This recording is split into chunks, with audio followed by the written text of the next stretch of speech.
Oh, yeah. Oh, yeah.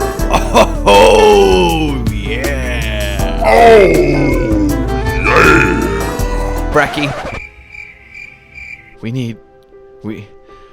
need to talk. What? No! Hello, my fellow hunters. Welcome to my top 5 favorite monsters of all time. And, yeah, they might not be who you'd guess. No, don't get me wrong, before this gets weird, I obviously still adore, still love, still deeply want to nestle up all cozy and snug next to Brachydios. But, not as much as you might think. You see, look, I have done this, well, my 5 favourite monsters, full stop across everything. I have done this twice more. Once in 2017 and once in 2018, which means I've not done it for 3 years nearly, which is a long time for your choices to change. Now, talking of those last 2 times I've done it, do you want to know what my top 5 monsters was in 2017? In a video? And I honestly did not expect this when I went to go check, but, this. What the hell? What? Now don't get me wrong, I really do like Mizitsune, Devil Joe, Gogmazios, and Nagakuga, but none of them are on my favourite, they're not even on my top 10! Like, I don't understand what I was doing! Where did these choices come from? What was I doing the day that I made this? I will never know! But a year later, well, it started to look a bit more, well, as you might expect from me, like this. Yeah, this is pretty solid, and it kind of remained that way for a year and a half, but here we are today with my current top 5 monsters of all time. Beginning then with number 5, I find myself at a crossroads, and I have sat and thought, and I cannot make up my mind. Essentially, it's a battle between... Gogmazios, did you miss me? Well, I mean miss me. It's all the same to me, you see. Well, you don't see. Meow, water hell. Swell, waited well. I got the venomous tongue. One flick, you're done. The deep sea dragon, beautiful hell. Which is why I'm gonna choose right here and now as I'm talking to you.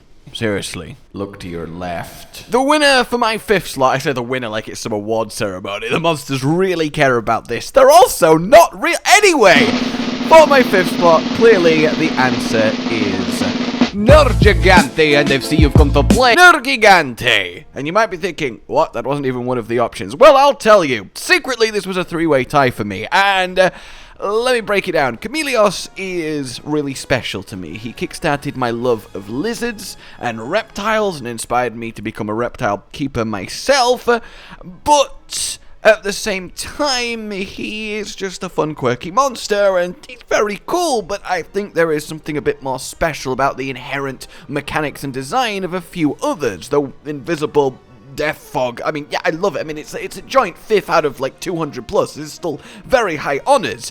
Namielle, I think, is utterly spectacular. If it was on pure visual design alone, Namielle would probably be 2nd or 3rd at absolute worst. I love the aesthetic of deep sea monster, the glowing lights, the beautiful yet scary visage. I love the wings as they float elegantly. There is something so ethereally terrifying about Namielle, but at the same time so captivating, so alluring, and oh god, it's such a looking monster, you know?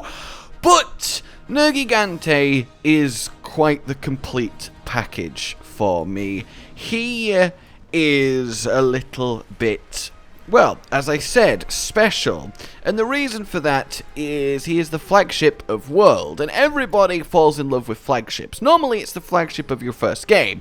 For me that was Rathalos, so it's not really fair, but I can't deny that World really changed my life in a big way. If it had not been made, if it hadn't happened, well then the two things that make me just purely the happiest wouldn't exist. I wouldn't have met the love of my life, which is a big deal because she's amazing, and I also wouldn't be in this incredible honored position of making videos for you guys, of having this wonderful opportunity to put the smile on, well, so many, hopefully, of your faces each and every day. I consider that one of the most incredible things I've ever done. I'm doing. It's so fulfilling, and I hope to be able to do it for you all for as long as I can. But beyond those two sort of overarching things, Nergigante himself is just so cool. The regenerating, elder dragon hunting, balancer of nature, pure physical might dragon that does not give a fuck. He is just amazing, and his fight is so satisfying. Like, genuinely so satisfying. Learning him, doing that dance, breaking the spikes. I mean, he goes from the first time of being utterly terrifying to the 100th time of being the most satisfying monster to just destroy. Yeah, Nergigante in 5th. Coming up next then is at number 4, quite the new entry from the new entry. It's... I'm Goss Harag, the big bad, lovely cool blue with an angry red hue, and I'll tell you what I'm gonna do. Oh yes, Goss Harag. I've thought about it, and Goss Harag doesn't just take the Rise crown for me, just beating out Almudron, Rachna, even Ibushi and Nawa. He is good enough that he deserves a spot in my top 5. He really is amazing, and I love him. Just like Nergi, learning his fight is so satisfying. He has that path of intimidation and pain all the way to satisfaction and an elegant takedown that still is always just as fun. He is my most hunted monster in Rise, and it's not even close, and that's because he's simply so satisfying to hunt, and that says a lot. And I mean, his concept, oh, the bears finally getting a powerful member, bloody dual great sword arms, the demon like red shade aesthetic is wonderful. His whole manner, the slow deliberacy, his execution, stun walk, he's just an absolute masterpiece, and you really can't put into words the pure satisfaction his existence brings. You really can't, but it is a lot of satisfaction, and I, for one, am going to be very much his biggest fan for a long time. At number 3, then, we have one you might expect. Owls, everyone is fond of owls. Though I want to specifically say Nightcloak Malfestio. It might seem a bit weird to specify a variation on a base monster, and don't get me wrong, base Malfestio is still top 10, but Nightcloak really is just, well, that much better to me. Gaining the ability to steal items, much like Chameleos, which is one of the reasons I love him so much, and he was heavily considered for 5th, still in my top 10, and gaining that elusive stealth, again, the Chameleos example comes up. It really is fantastic monster trait. Only 3 of them can do it, so it is very endearing and special. But look, owls are in my top 3 general categories of animal. I think they're fantastic. I love what they do. Silent flying is so cool. Did you hear it? Did you hear it? No, you didn't! That's the whole point!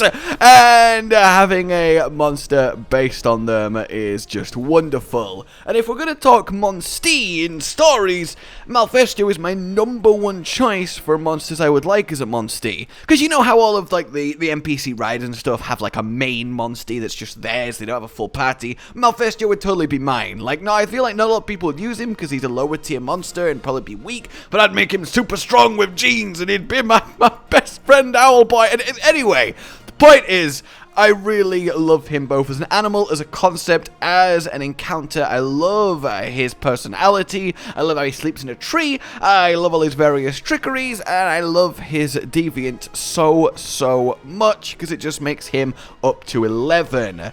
Coming in then At number 2, well, it's something you might have expected if you at all know me or follow me. Well...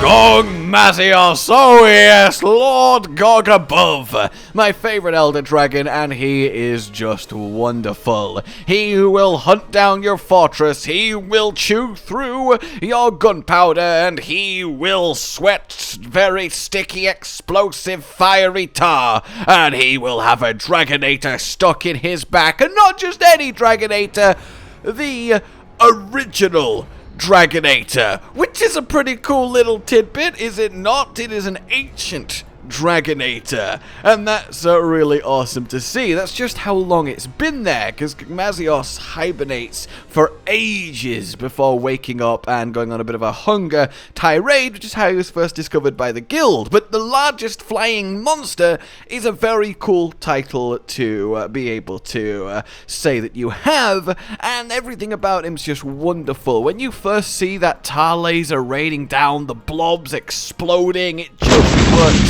so beautifully. He looks incredible, he's intimidating, but at the same time, he's sympathetic for Monster. All he's doing is feeding. He's not attacking, he's not malicious, he's just getting on with his life. He just happens to be very big, very powerful, and very intimidating, and you can't really blame him for that, okay? He's just trying his best. He's a big monster CG fight, yes, but he also feels, well, intimate. He still feels like an actual one-on-one hunt. He still feels like he's fighting you, which is easy to lose with those really big encounters. He just has that pièce de résistance that you can't put into words, you just can feel in your gut. He is definitely top of my list for monsters that I don't think we'll ever see again, that I would like to see again, because generally your big siege finale bosses don't really come back round outside of their games that they were introduced in, and yes, that is an absolutely crying shame, but I would very, very much like to have another go with Gog. Honestly, I'm tempted to replay For You just to fight him again. That's how much I like him, and then again, For You is tied best monster in a game ever made, so it's not like that's a real price to pay. But in any case, every single part of him is fantastic, and I love our Atari god himself. Then, well, we get to that moment where you might be like, what's gonna happen here? Well, let me give you a quick little little tidbit, let's say. My 6th favourite monster, as it currently stands, is, and are you ready for this, Brachydios. And again, you might have a moment of, what? But then you're probably about to have a moment of, oh, come on. But to me, it's an important difference. What is that difference? Well, my favorite monster of all time is Raging Brachydios. Raging Brachydios! Ah! Proud owner of the immortal reactor, and I react to you by smashing you through with a slime-covered fist. Kaboom! I'm bigger, I'm better, you'll be loving me forever. I do! And look, let me explain this one. Brachydios, as I said, is... yeah, he's everything that I adore in a monster. I think his ecology is fascinating, the slime symbiosis. I love this rapid brute wyvern boxer. Brute wyverns themselves are just incredible, and the way that he fights with explosive punches, it's so satisfying. Every single part of him, from fight design, how he exists, is incredible, and it always has been, until Iceborne. What happened in Iceborne was two things. Brachydios was introduced, of course, but he was so blue and shiny. And he was never that blue and never that shiny before. And this might seem really nitpicky, but I really don't like the shade of blue and how shiny and plastic, and it looks like weird Play-Doh he looks like in Iceborne. And try as I might, and I did because I love him, I just couldn't shake the feeling that I loved him a little bit less. But, you know, that's like saying I'm going from 100 out of 100 to 99.9 out of 100. So, you know, I don't want to get any of the wrong impressions here.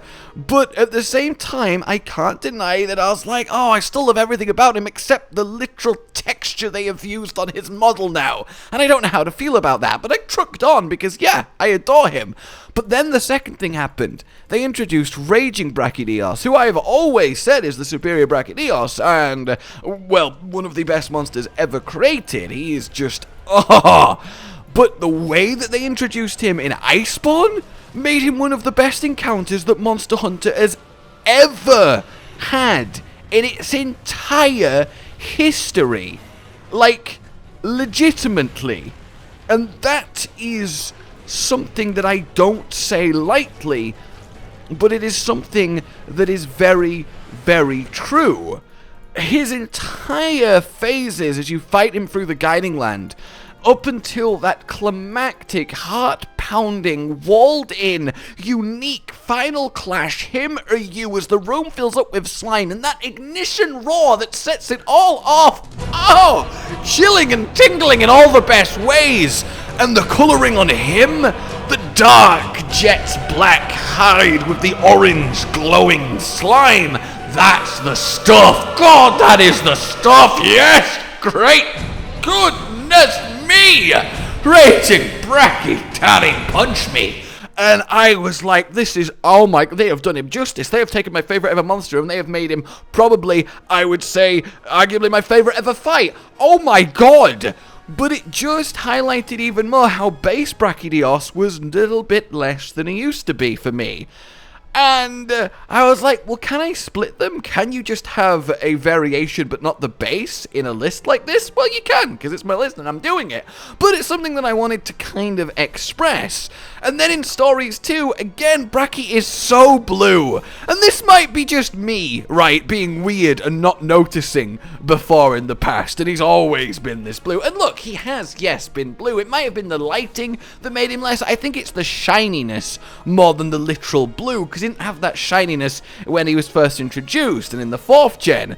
But in any case, the point I'm saying here is Brachydios is still firmly 6. I still absolutely worship his sexy, sexy self, but Raging Brachy specifically is the pinnacle of Monster Hunter for me in every single way. Design, fight, ecology, he is the 11 out of 10 in all 3 categories, trifecta of pure incredibleness, and I will be on his team until the day I die. And base Brachy's team too, of course, but I thought it might be interesting to actually give you this little specific comparison / update to my favorite monster. So I hope you have indeed enjoyed this, and I will see you very, very soon. Let me know what you think. Let me know what your top 5 is currently shaping up. And more interestingly, let me know how much, if at all, it has changed over the years. I imagine it'd be quite fun to do a comparison of your top 5 monsters like a year into Monster Hunter and your top 5, you know, however many years later it is now. Even someone who started in World Iceborne, I imagine it's shifted. But yes, let me know. But for now, like if you enjoyed this, subscribe for more. I will see you soon. Please consider supporting the future of the channel down below on Patreon. And I, well, will meet you again. Probably, literally, tomorrow. Goodbye.